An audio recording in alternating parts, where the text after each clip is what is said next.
I'll never forget the moment my own grandson told me to step out of the family photo because I was ruining the aesthetic.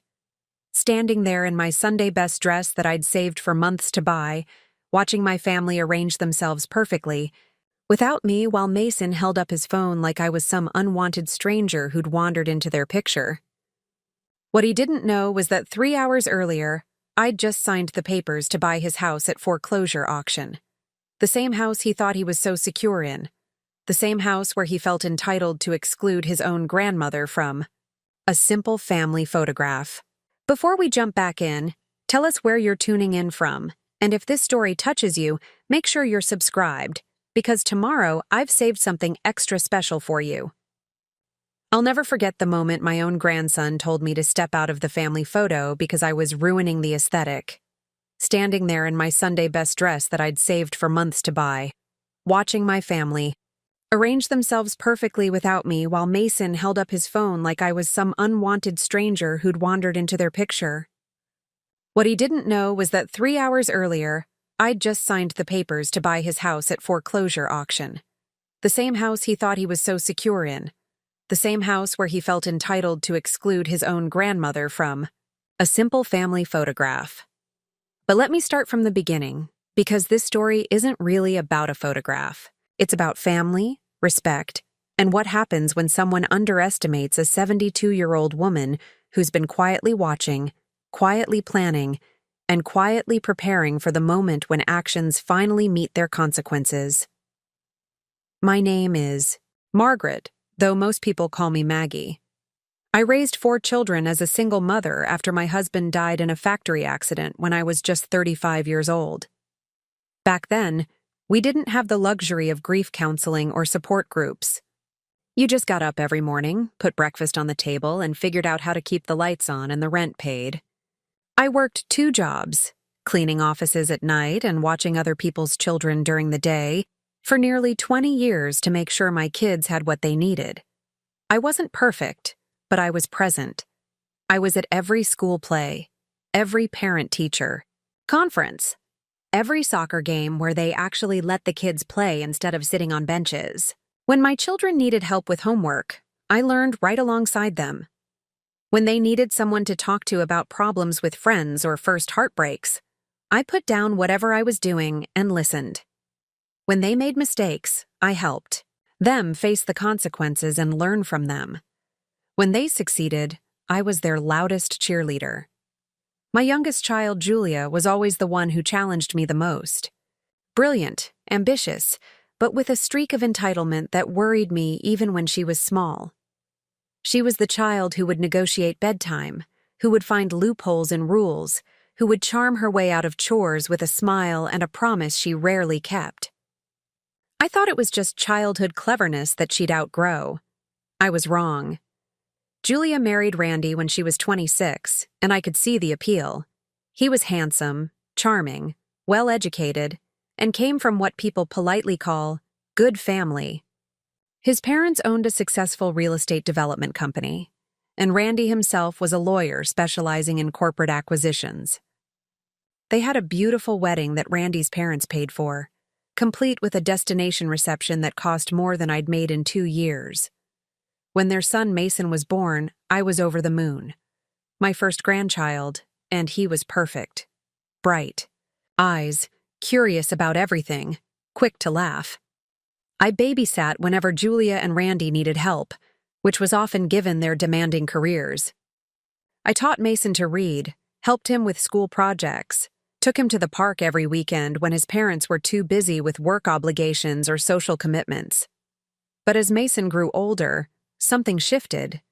Julia and Randy's lifestyle became increasingly extravagant.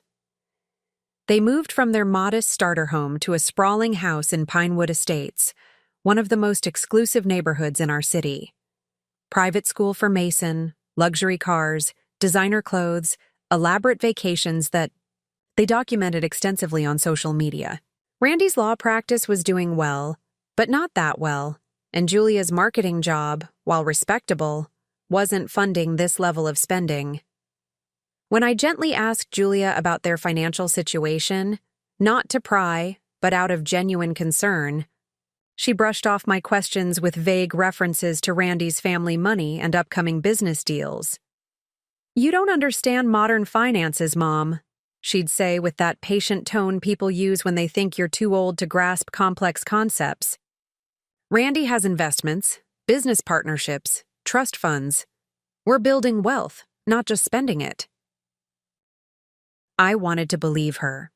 I wanted to trust that my daughter and son-in-law were responsible adults who had their financial house in order.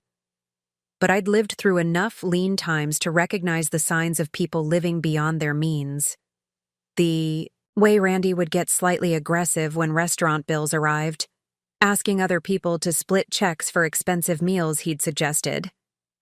The way Julia would mention, seemingly casually, that she was having trouble with some automatic payments, or needed to wait until Randy's next commission check to pay for things. The way Mason would sometimes mention that his parents argued about money late at night when they thought he was asleep. Still, I kept my concerns to myself. They were adults, making their own choices, and I'd learned from experience that unsolicited, financial advice was rarely welcomed by grown children, no matter how well-intentioned. The first real crack in their facade appeared about 18 months ago. Julia called me on a Tuesday evening, her voice strained in a way I hadn't heard since she was a teenager dealing with friendship drama.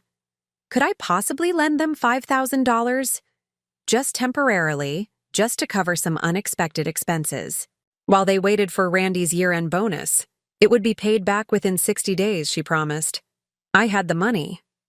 After years of careful saving, modest living, and smart investments with the help of a financial advisor I'd started working with after my retirement, I was more financially secure than my children realized. But something about the request felt off. Not the request itself, family helps family, but the desperation underneath Julia's carefully controlled explanation. I lent them the money. 60 days came and went without repayment or even acknowledgement. When I finally mentioned it, Julia seemed genuinely surprised that I expected the money back so quickly. "Things are still tight," she explained. "Randy's bonus was smaller than expected because of market conditions. But we're good for it, Mom. You know we're good for it." That was when I started paying attention. Really paying attention, not just to what my daughter and son-in-law were saying, but to what they weren't saying. To the subtle signs of financial stress that they thought they were hiding. To the public records that anyone could access, if they knew where to look and what questions to ask. What I discovered would change everything between us. And it would lead to this moment, standing in their beautiful living room, in my carefully chosen dress, being told that I was ruining their family photo. I'll never forget the moment my own grandson told me to step out of the family photo. Because I was ruining the aesthetic. Standing there in my Sunday best dress that I'd saved for months to buy, watching my family arrange themselves perfectly without me while Mason held up his phone like I was some unwanted stranger who'd wandered into their picture. What he didn't know was that 3 hours earlier, I'd just signed the papers to buy his house at foreclosure auction. The same house he thought he was so secure in, the same house where he felt entitled to exclude his own grandmother from. A simple family photograph. But let me start from the beginning, because this story isn't really about a photograph. It's about family, respect, and what happens when someone underestimates a 72-year-old woman who's been quietly watching, quietly planning, and quietly preparing for the moment when actions finally meet their consequences. My name is Margaret, though most people call me Maggie. I raised 4 children as a single mother after my husband died in a factory accident when I was just 35 years old. Back then, we didn't have the luxury of grief counseling or support groups. You just got up every morning, put breakfast on the table, and figured out how to keep the lights on and the rent paid. I worked 2 jobs, cleaning offices at night and watching other people's children during the day, for nearly 20 years to make sure my kids had what they needed. I wasn't perfect, but I was present. I was at every school play, every parent-teacher conference, every soccer game where they actually let the kids play instead of sitting on benches. When my children needed help with homework, I learned right alongside them, Preparing and narrating this story took us a lot of time, so if you are enjoying it, subscribe to our channel. It means a lot to us. Now back to the story. When they needed someone to talk to about problems with friends or first heartbreaks, I put down whatever I was doing and listened. When they made mistakes, I helped them face the consequences and learn from them. When they succeeded, I was their loudest cheerleader. My youngest child, Julia, was always the one who challenged me the most. Brilliant, ambitious, but with a streak of entitlement that worried me even when she was small. She was the child who would negotiate bedtime, who would find loopholes in rules, who would charm her way out of chores with a smile and a promise she rarely kept. I thought it was just childhood cleverness that she'd outgrow. I was wrong. Julia married Randy when she was 26, and I could see the appeal. He was handsome, charming, well-educated, and came from what people politely call good family. His parents owned a successful real estate development company, and Randy himself was a lawyer specializing in corporate acquisitions. They had a beautiful wedding that Randy's parents paid for, complete with a destination reception that cost more than I'd made in 2 years. When their son Mason was born, I was over the moon. My first grandchild, and he was perfect. Bright eyes, curious, about everything, quick to laugh. I babysat whenever Julia and Randy needed help, which was often given their demanding careers.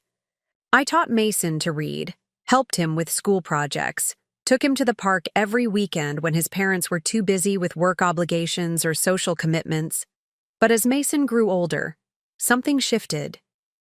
Julia and Randy's lifestyle became increasingly extravagant. They moved from their modest starter home to a sprawling house in Pinewood Estates, one of the most exclusive neighborhoods in our city. Private school for Mason, luxury cars, designer clothes, elaborate vacations that they documented extensively on social media. Randy's law practice was doing well, but not that well, and Julia's marketing job, while respectable, wasn't funding this level of spending. When I gently asked Julia about their financial situation, not to pry, but out of genuine concern, she brushed off my questions with vague references to Randy's family money and upcoming business deals. "You don't understand modern finances, Mom," she'd say with that patient tone people use when they think you're too old to grasp complex concepts. "Randy has investments, business partnerships, trust funds. We're building wealth, not just spending." I wanted to believe her. I wanted to trust that my daughter and son-in-law were responsible adults who had their financial house in order. But I'd lived through enough lean times to recognize the signs of people living beyond their means. The way Randy would get slightly aggressive when restaurant bills arrived, asking other people to split checks for expensive meals he'd suggested. The way Julia would mention, seemingly casually, that she was having trouble with some automatic payments or needed to wait until Randy's next commission check to pay for things. The way Mason would sometimes mention that his parents argued about money late at night when they thought he was asleep. Still, I kept my concerns to myself. They were adults, making their own choices, and I'd learned from experience that unsolicited financial advice was rarely welcomed by grown children, no matter how well-intentioned. The first real crack in their facade appeared about 18 months ago. Julia called me on a Tuesday evening, her voice strained in a way I hadn't heard since she was a teenager dealing with friendship drama. Could I possibly lend them $5,000? Just temporarily, just to cover some unexpected expenses, while they waited for Randy's year-end bonus. It would be paid back within 60 days, she promised. I had the money. After years of careful saving, modest living, and smart investments with the help of a financial advisor I'd started working with after my retirement, I was more financially secure than my children realized. But something about the request felt off. Not the request itself, family helps family, but the desperation underneath Julia's carefully controlled explanation. I lent them the money. 60 days came and went without repayment or even acknowledgement. When I finally mentioned it, Julia seemed genuinely surprised that I expected the money back so quickly. Things are still tight, she explained. Randy's bonus was smaller than expected because of market conditions. But we're good for it, Mom. You know we're good for it. That was when I started paying attention. Really paying attention. Not just to what my daughter and son-in-law were saying, but to what they weren't saying. To the subtle signs of financial stress that they thought they were hiding. To the public records that anyone could access if they knew where to look and what questions to ask. Most people look at me and see exactly what they expect to see. A 72-year-old grandmother with silver hair, comfortable shoes, and a tendency to bring homemade cookies to family gatherings. They see someone who probably struggles with technology, lives on a fixed income, and relies on her family for help with complicated matters like finances or legal issues. That's exactly what I've let them think. And it's served me well over the years. The truth is somewhat different. When my husband died 40 years ago, I didn't just learn to survive, I learned to thrive. Working 2 jobs taught me the value of every dollar, but it also taught me about business, about reading people, about recognizing opportunities that others missed. The office cleaning job meant I was working in corporate buildings after hours, surrounded by financial documents, business plans, and strategic discussions that busy executives left scattered on their desks. I have excellent hearing and a good memory, and I learned more about investment strategies and market trends from those years than most people learn from expensive business school courses. During the day, while watching other people's children, I was observing family dynamics. I saw which parents were genuinely struggling and which ones were simply disorganized.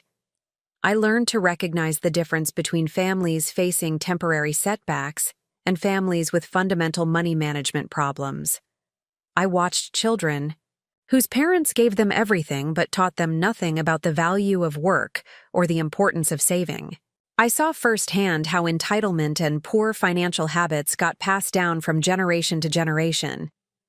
By the time my own children were in high school, I'd started making small investments with the money I saved from my careful budgeting. Nothing dramatic or risky, just solid, sensible choices based on what I'd learned during those years of quiet observation. When the internet became widely available, I taught myself to research companies, read financial statements, and track market trends. My children thought I was just learning to send emails and look at family photos online. They had no idea I was building a substantial investment portfolio. The financial advisor I eventually started working with, a woman named Sophia Chen, who specialized in helping working-class clients build wealth, was amazed by my instincts. "You have a natural gift for this," she told me during one of our quarterly reviews. "Most of my clients with your background are afraid to take any risks at all, but you seem to understand the difference between smart risks and reckless gambling." She was right. I did understand the difference, because I'd spent years watching other people make both kinds of choices. I'd seen Randy's parents, for instance, during the few family gatherings they'd attended over the years. Old money has a particular quality. It's confident, but quiet. Established, but not flashy. Randy's family displayed their wealth in subtle ways. Quality clothing that lasted for decades. Classic cars that appreciated in value. Real estate in areas that would never go out of style. They were generous when it mattered, but careful with their resources. Randy himself had inherited some of those instincts, but Julia had influenced him toward a more conspicuous style of spending. Where his parents might have bought a reliable, well-made car and driven it for 15 years, Randy and Julia leased luxury vehicles and traded them in every 2 years. Where his parents had bought their home in an established neighborhood and slowly improved it over time, Randy and Julia had stretched to buy the biggest house they could barely afford in the most prestigious area possible. I watched this pattern develop over the years, saying nothing but noting everything. When they bought expensive furniture on payment plans instead of saving up for quality pieces, I stayed quiet. When they enrolled Mason in the most expensive private school in the city instead of the excellent public schools in their district, I simply congratulated them on their choice. when they took elaborate vacations that they documented extensively on social media, while mentioning privately that they were having trouble with their mortgage payments, I smiled and admired their photos. But I was also paying attention to public records, property deeds, tax assessments, court filings, all information that's available to anyone who knows how to look for it. I learned that Randy's law practice, while successful, had taken on significant debt to expand too quickly. I discovered that Julia and Randy had refinanced their house twice in 4 years, each time borrowing against the equity to fund their lifestyle. I found out that they'd taken out a substantial business loan using their house as collateral, supposedly, to fund Randy's partnership in a commercial real estate development that had stalled due to permit issues.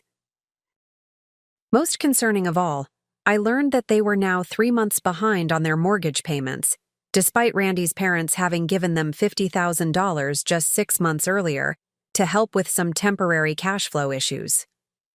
The money that was supposed to solve their financial problems had apparently disappeared into the same spending patterns that had created the problems in the first place. That's when I started watching the foreclosure listings, not because I was looking for investment opportunities, but because I was worried about my grandson. Mason was 15 years old, settled in his school and his friend group, completely unaware that his parents' financial recklessness was about to uproot his entire life. If their house went to foreclosure, they'd likely have to move quickly, probably to a rental property in a different school district, possibly even to a different city if Randy had to look for work elsewhere. I couldn't bear the thought of Mason paying the price for his parents' poor decisions. He was a good kid, smart, kind, respectful, at least when his parents weren't around to influence his behavior. He deserved stability, continuity, the chance to finish his high school years in familiar surroundings with friends he'd known since childhood. That's when I realized I had the power to provide that stability, even if his parents couldn't. The house was scheduled for auction on a Tuesday morning in October. The minimum bid was set at the outstanding mortgage balance, $437,000. Based on comparable sales in the neighborhood, the property was actually worth around $600,000, meaning that whoever bought it at auction would be getting an excellent deal. I had the cash available. More importantly, I had a plan. The shift in how my family treated me didn't happen overnight. It was gradual, subtle, the kind of thing you might not notice if you weren't paying attention. But I was paying attention because after raising 4 children and working with families for decades, I'd learned to read the signs when relationships start to change. It started about 2 years ago, around the time Julia and Randy moved into the Pinewood Estates house. Suddenly, my weekly Sunday dinners at their place became monthly dinners, then occasional dinners, then invitations that came with subtle suggestions that I might be more comfortable if we met at restaurants instead. The house is such a mess. With all the renovations, Julia would say, even though I could see from their social media posts that they were hosting elaborate dinner parties for Randy's colleagues and Julia's book club friends. Mason, who used to call me every few days just to chat about school or ask for help with homework, started becoming harder to reach. When I did talk to him, our conversations felt rushed, distracted. "I've got to go, Grandma," he'd say after just a few minutes. "I've got soccer practice," or "I'm supposed to meet friends," or "Mom needs me to help with something." Always a reason to cut our time short. The excuses were always reasonable, always plausible. That's what made them so insidious. It wasn't like they were openly rejecting me or being cruel. They were just slowly, systematically reducing my role in their lives while maintaining the appearance of a loving family relationship. The first time I really understood what was happening was at Mason's 16th birthday party last spring. I arrived at the designated time with a gift I'd chosen carefully, a vintage leather journal and a high-quality pen set, something that would grow more meaningful to him as he got older. But when I walked into their backyard, I realized immediately that I was an afterthought. The party was already in full swing. Randy's parents were there, holding court near the elaborate outdoor kitchen setup, regaling other guests with stories about their recent trip to Europe. Julia's college friends were clustered around the pool, their teenage children swimming and playing music that made conversation difficult. Randy's law partners and their families occupied the prime seating area under the pergola, discussing business deals and vacation plans. I was introduced briefly to a few people as Julia's mother, then essentially left to find my own way. No one seemed particularly interested in talking to the elderly woman in the modest dress and sensible shoes. When it came time to cut the cake, family members were called forward for photos. Randy's parents stood immediately behind Mason, with Randy and Julia flanking them.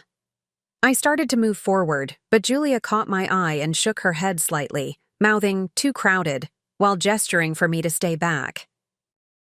I watched from the edge of the group as they took picture after picture, different combinations of family members, but always the same core group. Mason, his parents, Randy's parents, the successful lawyer family with their successful in-laws. I wasn't part of that image they wanted to project. Later, when I was leaving, Mason walked me to my car.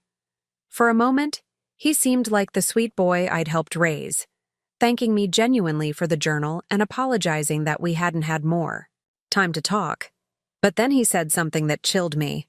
"Grandma, maybe next time you could dress up a little more?" Dad mentioned that it's important to make good impressions at these kinds of gatherings. He said it kindly, without malice, but the message was clear. I was an embarrassment. My appearance, my background, my modest lifestyle, it all reflected poorly on the image they were trying to cultivate in their new social circle.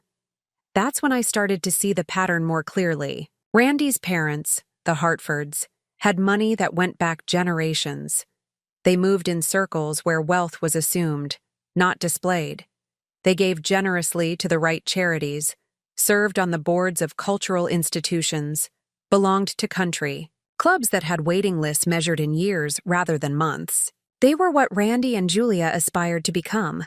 I, on the other hand, represented everything they were trying to distance themselves from. Working-class background, no college education, a lifestyle built on careful budgeting rather than casual, abundance. In their new world, I was a reminder of Julia's humble origins, a sign that their success was newly acquired rather than inherited. The irony, of course, was that Randy's parents had always treated me with perfect courtesy and respect. At family gatherings, they made a point of including me in conversations, asking about my volunteer work at the local literacy center, remembering details about my interests and opinions from previous meetings.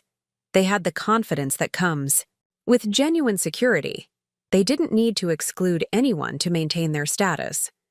But Randy and Julia, still insecure in their borrowed wealth, felt differently. They seemed to believe that association with people like me diminished them somehow, that their new neighbors and colleagues would judge them for having a grandmother who wore off-the-rack clothing and drove a 10-year-old sedan. The exclusion became more systematic after that birthday party. Holiday invitations came with provisos. Just a small gathering this year, or we're keeping it to immediate family only, which apparently didn't include me, despite my being Mason's only living grandparent on Julia's side. When I offered to host holidays myself, there were always scheduling conflicts, previous commitments, reasons why my modest home wouldn't work for their celebrations. I started hearing about family events through Mason's casual mentions, often days or weeks after they'd happened. "Oh, we went to that new steakhouse downtown last Sunday," he'd say during our increasingly brief phone calls. "Dad's boss took us all out to celebrate some big case he won." I'd realized that us all meant the nuclear family plus Randy's parents, but not me. The most painful part was watching Mason absorb these lessons about social hierarchy and family value. He was a teenager, naturally influenced by his parents' attitudes and priorities. If they treated me as someone whose presence diminished their social standing, he was learning to see me the same way. When I tried to address this with Julia directly, she denied that anything had changed.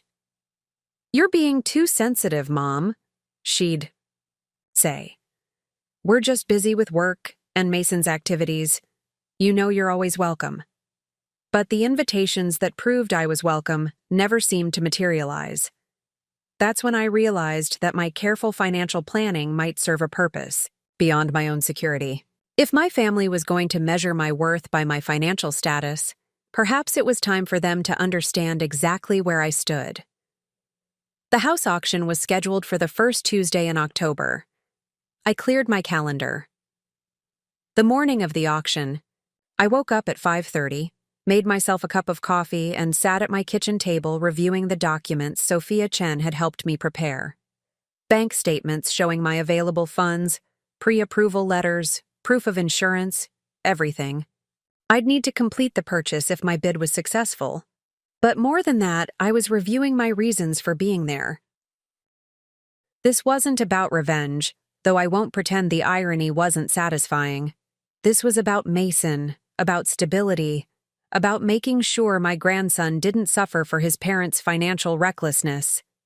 I'd decided that if I won the auction, I'd offer to let them stay in the house as tenants, paying reasonable rent until they could get their finances in order. It would give them time to find jobs that actually covered their expenses, time to develop realistic budgets, time to learn the difference between wants and needs. What I hadn't anticipated was how much I'd learn about my family's true situation, just by being present at that auction. I arrived at the courthouse steps at 8:30, 30 minutes before the scheduled start time. There were already about a dozen people there, other potential bidders, real estate agents, curious neighbors who'd heard about the foreclosure. I recognized several faces from around town, including Tom Morrison, who ran a house-flipping business, and Sarah Kim, a real estate investor who specialized in distressed properties.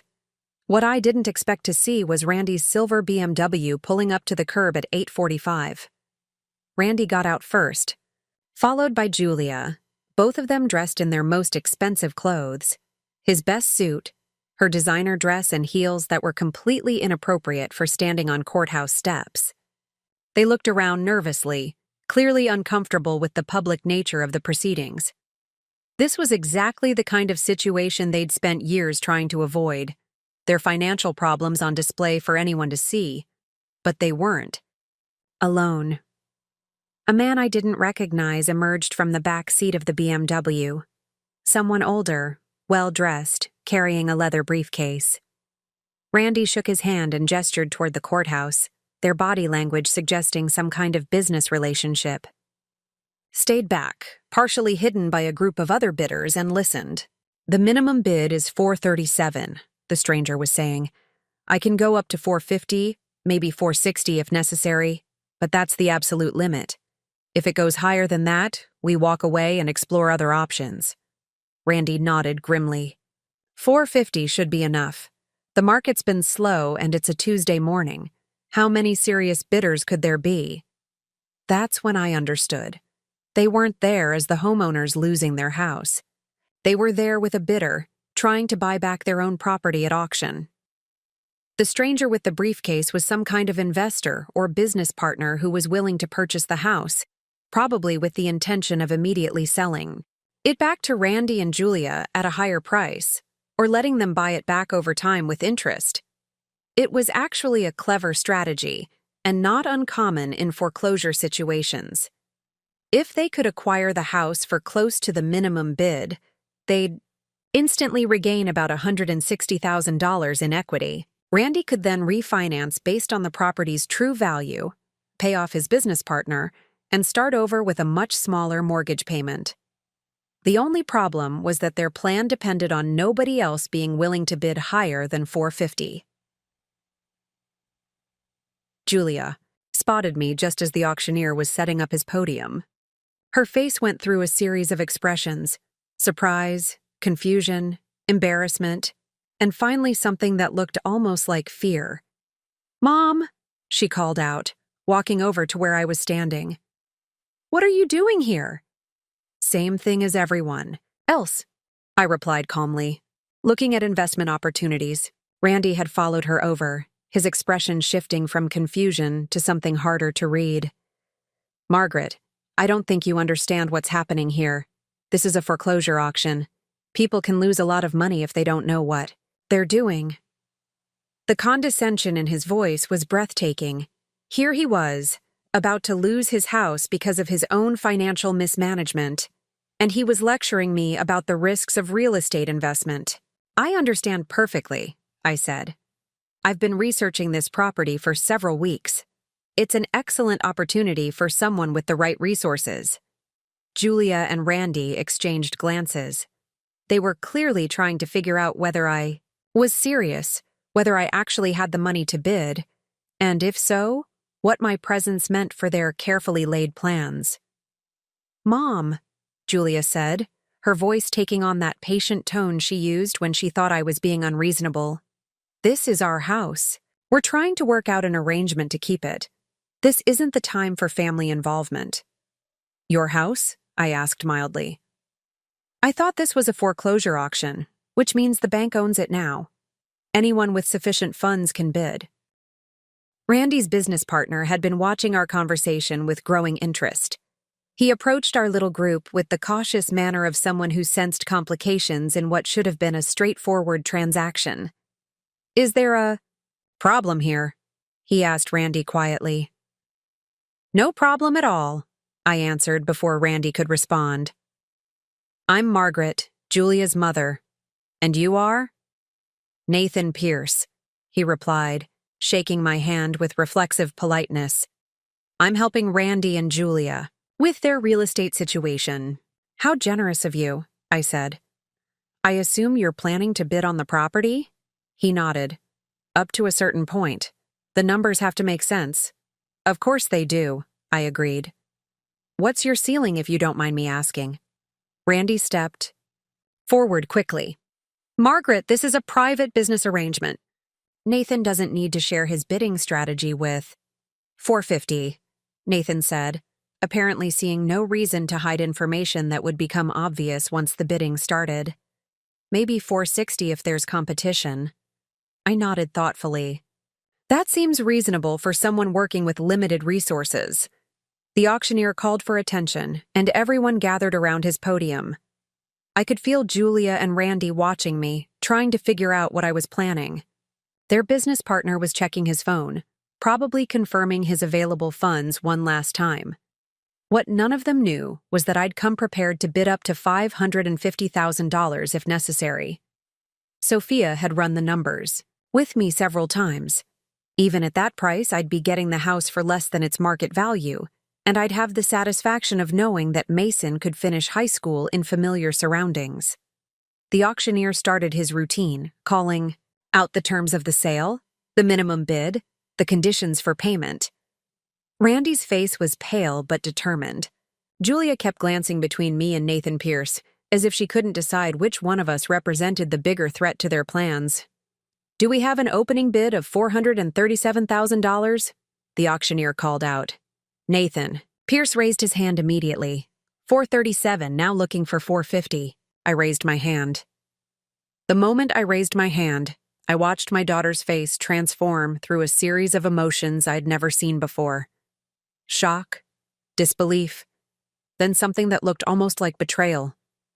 As if my presence at this auction was somehow an act of aggression against her, rather than what it actually was, a grandmother trying to protect her grandson's stability. 450, now looking for 475, the auctioneer continued, his voice carrying the practiced rhythm of someone who'd done this hundreds of times. Nathan Pierce hesitated for just a moment, glancing at Randy for confirmation. Randy nodded tersely, and Pierce raised his hand again. 475, now looking for 500. I raised my hand without hesitation. Julia actually gasped. A few other people in the crowd turned to look at us, sensing some kind of family drama unfolding. Randy's face had gone from pale to flushed, and he was whispering urgently to Nathan Pierce, who was looking increasingly uncomfortable with the situation. "Mom, what are you doing?" Julia hissed, moving closer to me. "You can't afford this. This is hundreds of thousands of dollars." The assumption in her voice, that I couldn't possibly have significant money, was both insulting and revealing. After years of treating me like a financial burden, like someone who needed their help and charity, She genuinely couldn't conceive of me as someone with substantial resources. 500. Now looking for 525. The auctioneer called. Nathan. Pierce looked at Randy, who shook his head slightly. They'd reached their limit, just as I'd expected they would. Someone lending money for this kind of deal would have calculated exactly how much they could afford to bid while still making a profit, and they wouldn't go beyond that number for emotional reasons. Going once at 500, the auctioneer announced. Randy stepped forward suddenly. "Wait," he called out. "I need to speak with my mother-in-law privately." The auctioneer paused, looking annoyed. "Sir, this is a public auction. If you need to have family discussions, you should step away from the bidding area." "Just give me 1 minute," Randy said, his voice carrying a desperation I'd never heard before. He turned to me, his usual polished demeanor completely gone. "Margaret, please, let's talk about this reasonably. This is our home, Mason's home. You can't just take it away from us." The irony was staggering. For months, they'd been making decisions that would take away Mason's home. Overspending, borrowing against the equity, missing mortgage payments. Now that someone else was in a position to prevent that loss, suddenly, I was the villain. "I'm not taking anything away," I replied calmly. "I'm participating in a legal auction for a property that's being sold because the current owners couldn't meet their financial obligations." Julia moved to Randy's side, her voice pleading. "Mom, if you buy this house, where are we supposed to live? What happens to Mason's school, his friends, his whole life?" It was the first time in years that she'd asked for my help instead of simply assuming I couldn't provide it. But even now, her question revealed how little she understood my motivations. "Julia," I said gently, "what did you think was going to happen when the bank foreclosed? Did you imagine they were going to let you stay out of kindness?" "We had a plan," Randy insisted. "Nathan was going to buy it and sell it back to us. We would have worked something out." "At what cost?" I asked. "What interest rate was Mr. Pierce going to charge you? What would your monthly payments have been?" Nathan, Pierce, who had been listening to this family confrontation with obvious discomfort, finally spoke up. The terms were going to be 15% interest over 5 years, with the option to refinance through traditional channels if their credit improved. 15%. On a $400,000 loan, that would have meant monthly payments of nearly $5,000, far more than their current mortgage had been. It was a desperate solution that would have put them in an even worse financial position within a year. "Mom," Julia said, her voice breaking slightly, "we don't have anywhere else to go. Randy's parents offered to let us stay with them, but that's temporary. Mason would have to change schools, leave all his friends. We've already lost so much." For the first time in this entire conversation, I heard genuine vulnerability in my daughter's voice. Not the calculated manipulation I'd become accustomed to, but real fear about her family's future. "Going twice at 500, the auctioneer announced, clearly tired of waiting for our family drama to resolve. I looked at my daughter, my son-in-law, my grandson's father, who'd made such poor choices, and I made a decision that surprised even me. "I'd like to speak with you both after the auction concludes," I said quietly, "about arrangements that might work for everyone." Then I turned back to the auctioneer and nodded. The gavel came down with a sharp crack that echoed off the courthouse steps. "Sold to bidder number 47 for $500,000. I owned my grandson's house. The question now was what I was going to do with it. The paperwork took exactly 43 minutes to complete. I sat in a folding chair at a card table set up next to the courthouse steps, signing document after document while a clerk verified my bank transfer for the down payment. Julia and Randy stood about 10 feet away, having an intense whispered conversation with Nathan Pierce, who looked like he couldn't wait to escape this family drama.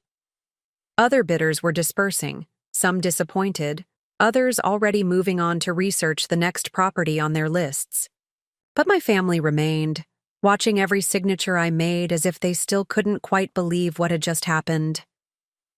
When I finished the last form and received my temporary deed, I walked over to where they were standing. Nathan Pierce excused himself immediately, shaking Randy's hand and murmuring something about exploring other opportunities before heading quickly to his car. "Mom," Julia began, but I held up my hand. "Let's go somewhere we can talk privately," I said. "This isn't a conversation for courthouse steps." We ended up at a coffee shop downtown, sitting in a corner booth while the lunch crowd bustled around us. Julia ordered a latte she barely touched. Randy sat rigid in his seat, still processing what had just happened. I ordered black coffee and waited for one of them to break the silence. Finally, Randy spoke. "I don't understand your motivations." "Here, Margaret. If you wanted to help us, why didn't you just offer to loan us the money? Why humiliate us in public like that?" The question revealed so much about how he viewed the situation. In his mind, I should have been offering to solve their problems privately, quietly, in a way that preserved their dignity and their control over the outcome. The idea that I might have my own priorities, my own conditions, hadn't occurred to him. "When you needed $50,000 last year," I replied. "Did you come to me?" Julia shifted uncomfortably. "Mom, you know we couldn't ask you for that kind of money. We thought you were living on your pension and Social Security. But you could ask Randy's parents?" "That's different," Randy said quickly. "They have significant assets. They're positioned to help with large financial needs." "I see. So you made assumptions about my financial situation without ever asking me directly." Julia leaned forward, her voice taking on the pleading tone I'd heard at the auction. "Mom, whatever money you have, whatever Dad left you, you need that for your own security. You shouldn't be risking it on real estate investments." Again, the assumption that I was acting recklessly, that I couldn't possibly know what I was doing. It was the same condescending attitude I'd been dealing with for years, just more direct now. "Julia," I said carefully, "what if I told you that I've been building wealth steadily for the past 20 years? That I work with a financial advisor, that I have a diversified portfolio, that buying your house represents less than 15% of my available assets?" The silence that followed was profound. Randy's mouth actually fell open slightly. Julia stared at me as if I'd announced I was secretly a space alien. "That's not possible," Randy said finally. "You're a retired teacher. You live in that same, modest house. You drive an old car. You shop at discount stores." "Because I choose to," I replied. "Because I learned a long time ago that there's a difference between having money and spending money. Because I watched too many families destroy themselves trying to look wealthy instead of actually building wealth." Julia was shaking her head slowly. "Why didn't you tell us? All these years we thought you were struggling, that you needed our help with things." "When did you ever offer help?" I asked gently. "When did you ever ask about my financial situation or suggest ways you could assist me?" The question hung in the air because we all knew the answer. They'd never offered help, because they'd assumed I had nothing valuable to offer them. They'd never inquired about my needs, because they'd been too focused on their own wants. Randy's expression was hardening into something more calculating. "So what happens now? You own our house. Do you expect us to pay rent to live in our own home?" "It's not your home anymore," I corrected. "It's my house. And what happens next depends on whether you're willing to have an honest conversation about how you got into this situation and what you're planning to do differently." Julia's eyes filled with tears. "Mom, please. Mason doesn't know about any of this. He thinks we're just having some temporary financial difficulties. If we have to move out, if he has to change schools, then perhaps you should have considered those consequences before you stopped making mortgage payments," I said. Not unkindly, but firmly. "Mason's stability is exactly why I'm here. But his long-term security depends on his parents learning to make responsible financial decisions." Randy leaned back in his chair, his lawyer instincts finally kicking in. "What exactly are you proposing?" I took a sip of my coffee, studying both of their faces. They were scared, desperate, but also still calculating how to get what they wanted. From this situation, old habits die hard. I'm proposing that we establish some new ground rules, I said, about honesty, about respect, and about what kind of relationship we're going to have going forward. Ground rules? Randy repeated, his voice carrying a sharp edge. Margaret, with all due respect, we're talking about our family's living situation, not some business negotiation. Aren't we? I asked. Because from where I'm sitting, you've been treating family relationships like business transactions for quite some time now. The difference is, now I'm the one with the leverage. Julia wiped her eyes with a napkin, leaving black mascara streaks. Mom, what do you want from us? Do you want us to apologize? Fine. I'm sorry we didn't include you more. I'm sorry if we hurt your feelings. But Mason needs stability. Surely that matters more than whatever grudge you're holding. The way she framed it, as if this was about hurt feelings rather than systematic disrespect and financial irresponsibility, showed me that she still didn't understand the depth of what had been happening. Julia, I said, pulling a manila folder from my purse, let me show you what I know about your situation. I opened the folder and spread out the documents I'd been collecting for months. Bank notices, tax assessments, court filings, credit reports, that were part of public record. Randy's face went white as he recognized what he was looking at. Your mortgage was 3 months behind before you stopped paying altogether. Your credit cards are maxed out at a combined total of $87,000. Randy's law practice owes $43,000 in unpaid taxes. You've borrowed against Randy's 401k twice in the past 18 months. The business loan you took out using the house as collateral? The development project it was supposed to fund collapsed 6 months ago, but you've been making minimum payments by borrowing from other sources. Julia stared at the papers as if they were written in a foreign language. How did you get all of this? Public records mostly.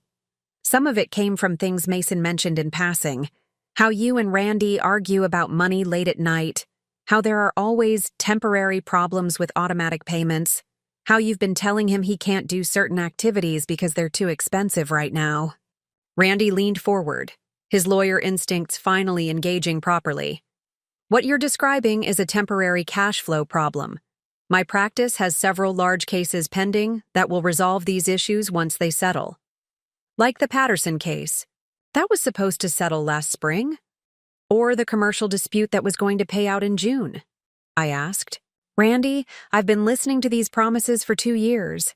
There's always a big case coming, always a guaranteed payout just around the corner. The accuracy of my information clearly shook him. He'd had no idea that I was capable of this level of research and analysis. But here's what really concerns me, I continued, pulling out another set of documents.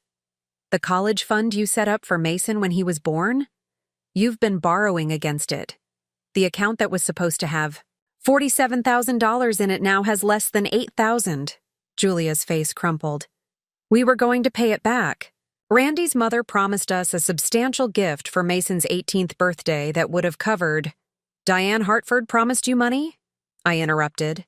The same woman who refused to co-sign your mortgage refinance?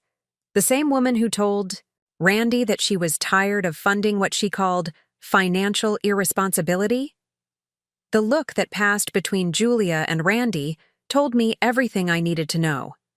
They'd been counting on money that didn't exist, making promises they couldn't keep, building their entire financial recovery plan on wishful thinking. You've been lying to Mason, I said quietly. About the college fund, about your financial situation, about why he can't participate in certain activities. He's 16 years old, and he's starting to make decisions about his future based on information that isn't true. We didn't want him to worry, Julia protested. He's just a kid. He shouldn't have to think about money problems. But he does think about them, I replied. He told me last month that he's been looking at community colleges instead of 4-year universities because he doesn't want to be a financial burden on you.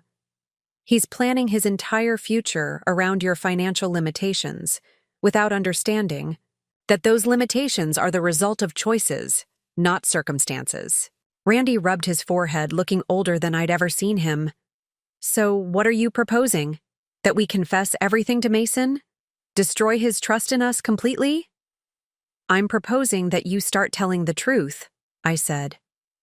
To Mason, to yourselves, and to me. Because here's what's going to happen. You can continue living in the house, but as tenants, not owners. The rent will be $1,500 a month, significantly less than your mortgage payments were, and less than you'd pay for comparable housing anywhere else in the area. Julia looked relieved, but Randy was studying my face carefully. What are the conditions? He asked.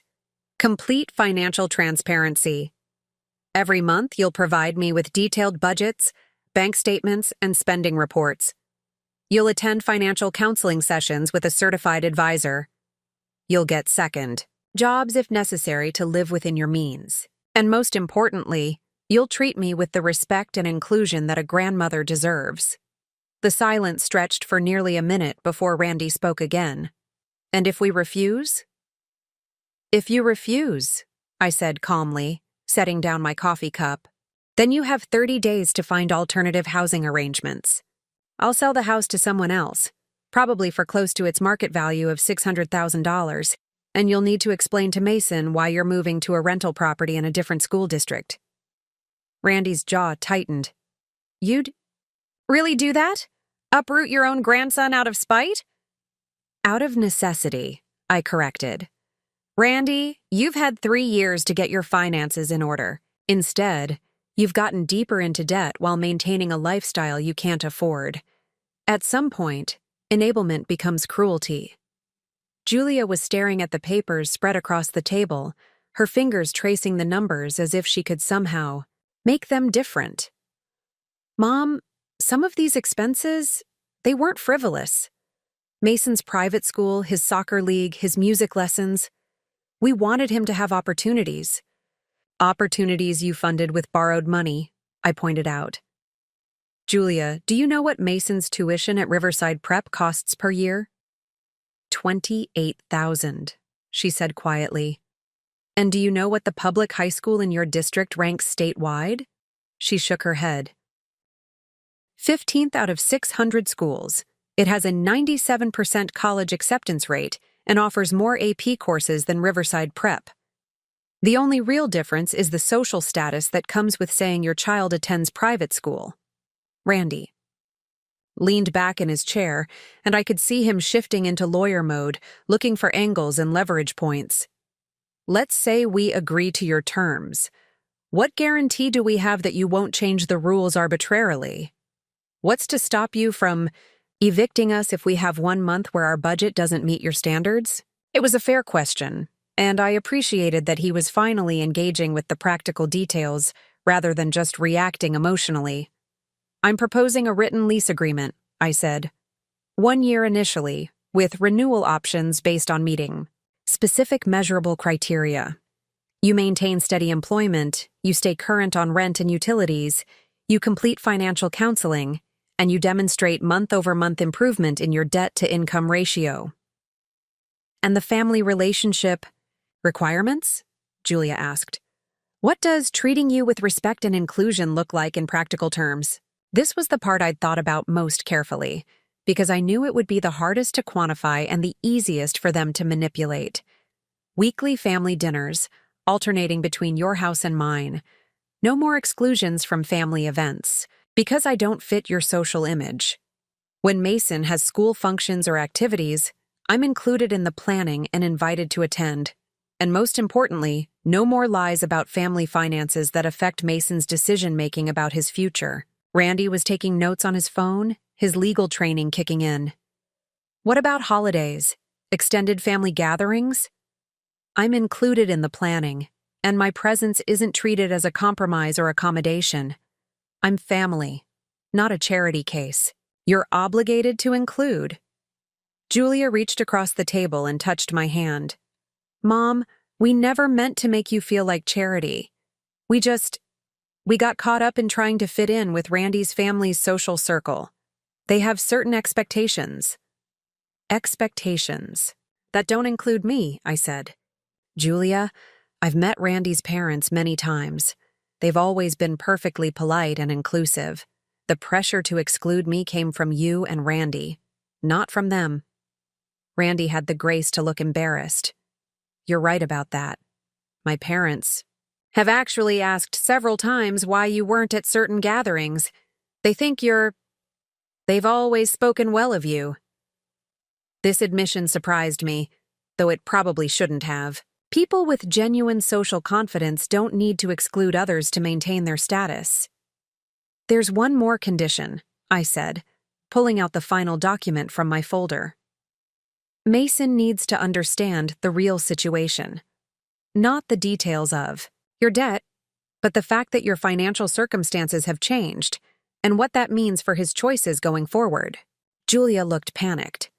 We can't tell him we're renting from his grandmother. He'll be so embarrassed.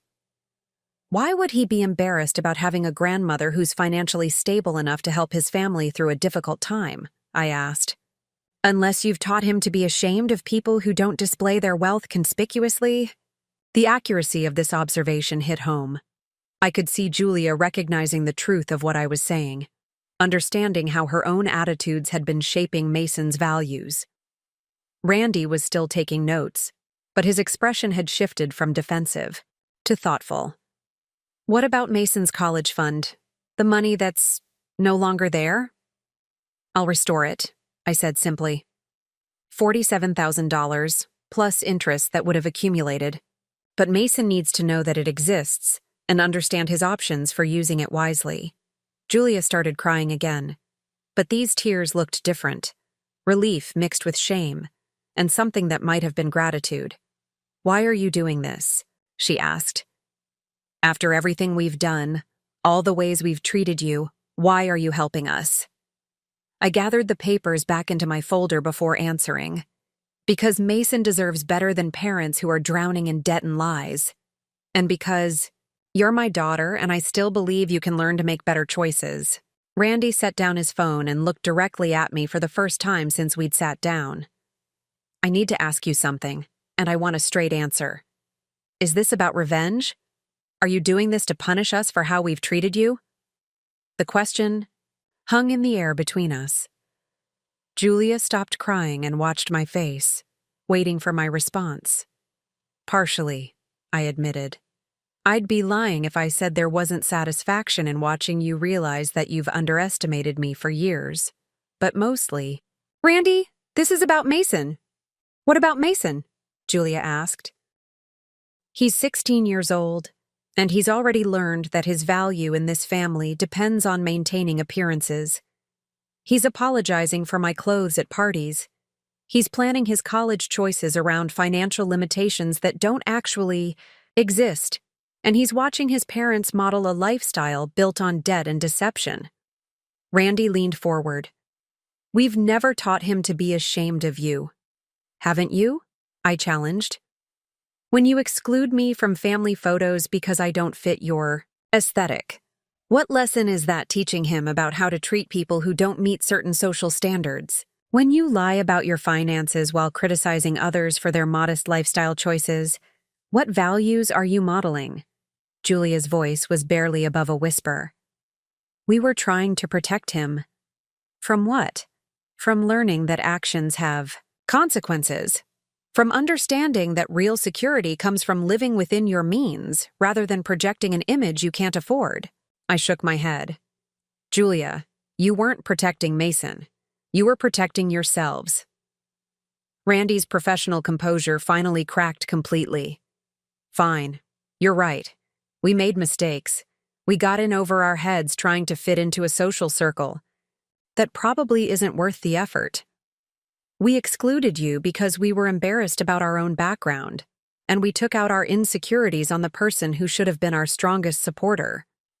Is that what you want to hear? It's a start, I said. But Randy, I don't want to hear it just because you think it's what I need to hear in order to let you stay in the house. I want you to understand it, because until you do, nothing will actually change. Julia reached for Randy's hand across the table. Maybe we should take some time to think about this. Talk it through privately. What is there to think through? I asked. Either you're willing to live honestly and within your means, or you're not. Either you want Mason to grow up understanding the value of genuine relationships over social positioning, or you don't. Randy was quiet for a long moment, staring at his hands. When he finally spoke, his voice was different, less defensive, more thoughtful. The thing is, Margaret, I genuinely don't know if we can do what you're asking. Not because the financial requirements are unreasonable, but because changing the way we think about money, about status, about family relationships, that's harder than just signing a lease agreement. It was the most honest thing he'd said all day. I know it's hard, I replied. Change always is. But the alternative is continuing down a path that's already proven unsustainable. How much deeper? Into debt? Are you willing to go to maintain an image that's making your family miserable? Julia looked at Randy, then back at me. If we say yes, if we agree to your terms, what happens today? Do we go home and pack? Do we tell Mason tonight? You go home, I said, and you decide whether you're ready to start living differently. Because everything changes tomorrow, one way or another. I didn't hear from Julia or Randy that evening, which didn't surprise me. They needed time to process what had happened, to argue through their options, and probably to see if they could find any alternative solutions that didn't involve accepting my terms. What did surprise me was the phone call I received at 7:30, the next morning from Diane Hartford, Randy's mother. Margaret, she said without preamble. I understand there was some excitement at the courthouse yesterday. News traveled fast in their social circle. I wondered who had seen us at the auction, and reported back to the Hartford family network. Hello, Diane. Yes, it was an interesting morning. Randy called us last night. He's quite upset about the situation. He seems to think you've deliberately sabotaged their attempts to resolve their financial difficulties. I poured myself a cup of coffee and settled into my kitchen chair. Did he explain to you what those attempts involved? Something about a business partner who was going to help them buy back the house. Margaret, I have to say, your interference in what should have been a private family matter seems rather vindictive. The accusation stung, partly because there was a grain of truth in it. I had taken satisfaction in outbidding Nathan Pierce and watching Randy's plan collapse, but vindictive wasn't the right word for what I'd done. Diane, did Randy tell you the terms his business partner was offering? 15% interest on a 5-year loan. That would have cost them nearly $3,000 a month more than they were already struggling to pay. Silence on the other end of the line. He also didn't mention, I assume, that they've borrowed against Mason's college fund? Or that they're carrying $87,000 in credit card debt? Another pause. I wasn't aware of those details. Randy and Julia have been presenting their situation as a temporary cash flow problem that could be solved with the right business arrangement. The reality is that they've been living beyond their means for years, and they've run out of ways to hide it. Diane's voice became more careful. What exactly are you proposing to do with the house? I explained the rental arrangement I'd offered, the financial counseling requirements, the transparency conditions. As I spoke, I could hear Diane's attitude shifting. $1,500 a month in rent for a house in Pinewood Estates? She said finally. Margaret, that's remarkably generous. It's fair market value for a rental, I replied. But yes, it's significantly less than what they'd pay anywhere else for comparable housing. And you're willing to restore Mason's college fund? I already have. The money is sitting in an account waiting for him to turn 18. Diane was quiet for nearly a minute. When she spoke again, her tone was completely different. Margaret, I owe you an apology. When Randy called last night, he presented this as you taking advantage of their situation. He didn't mention that you were offering them a way to stay in their home at below-market rent while helping them get their finances in order. He may not see it that way himself yet. I said diplomatically. Well, he needs to. Has he given you an answer about your proposal? Not yet. I told them they had until today to decide. I see. Margaret, would it be appropriate for me to speak with them about this? Because from where I'm sitting, you're offering them exactly what they need, whether they recognize it or not. Diane's conversation with Randy and Julia must have been enlightening, because I received a text message from Julia at 2 o'clock that afternoon. Can we meet at your house at 4 p.m.? We'd like to discuss your proposal. They arrived precisely, on time, both looking like they hadn't slept much. But something was different in their demeanor. The defensive anger from the coffee shop was gone, replaced by what looked like genuine humility. Mom, Julia began as I led them into my living room. We owe you an apology. Several apologies, actually. Randy nodded, his usual polished confidence noticeably absent. Margaret, I spoke with my mother this morning. She helped me understand how our behavior toward you has been unacceptable, regardless of our financial situation. I gestured for them to sit on my couch while I took the armchair across from them. I appreciate that, Randy. But apologies without changed behavior are just words. We understand that, Julia said. We've spent the last 24 hours really looking at our finances, at our choices, at how we've been treating you and what we've been teaching Mason. It's been eye-opening.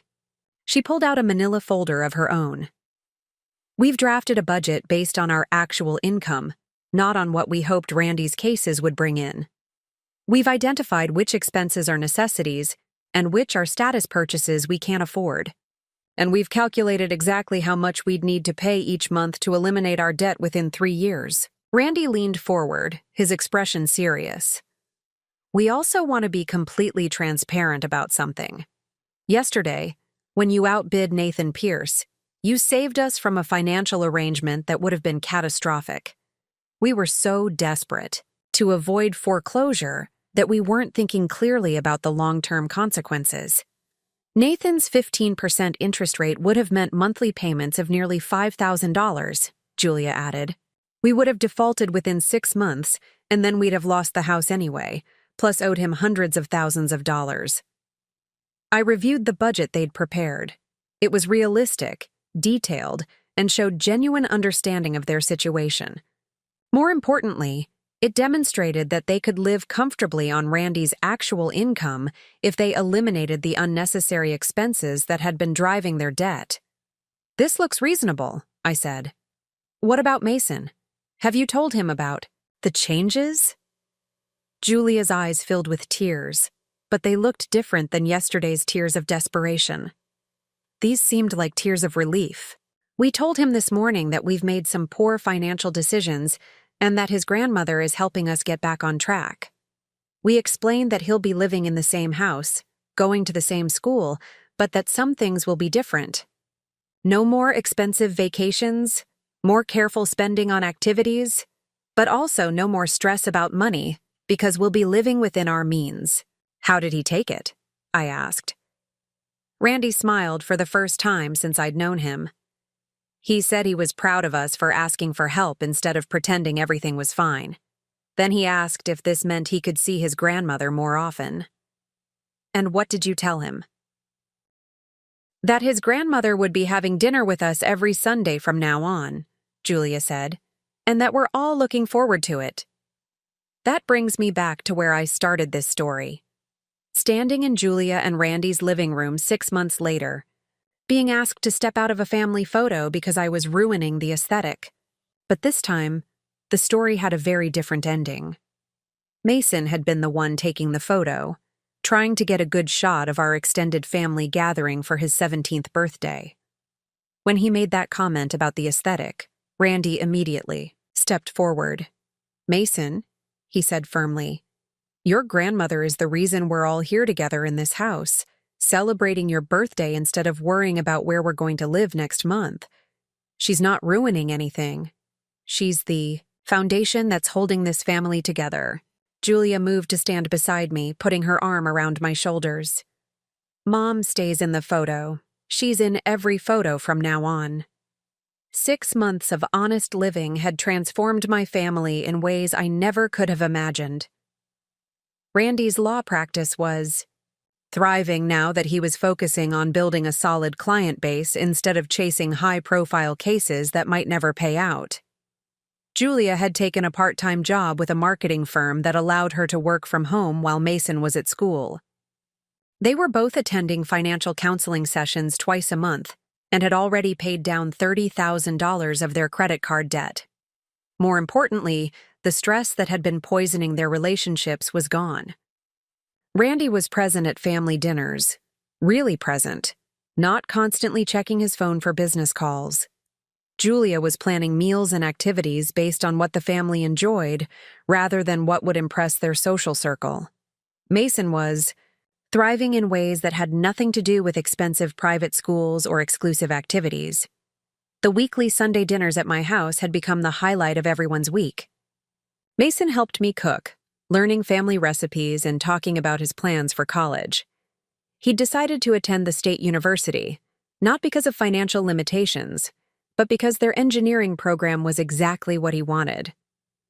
The college fund I'd restored would cover his tuition and living expenses completely, giving him the freedom to focus on his studies instead of worrying about debt. Randy and Julia's friends had noticed the changes too. Instead of being impressed by expensive purchases and exotic vacations, they found themselves drawn to the genuine happiness and stability that came from living authentically. Several couples had asked Randy and Julia for advice about managing their own finances more responsibly. As for me, I finally had the relationship with my family that I'd been hoping for all along, not because I'd bought it with money, but because I'd had the strength to demand the respect and inclusion I deserved. The house purchase had been the catalyst, but the real change came from everyone choosing to prioritize honest relationships over artificial status.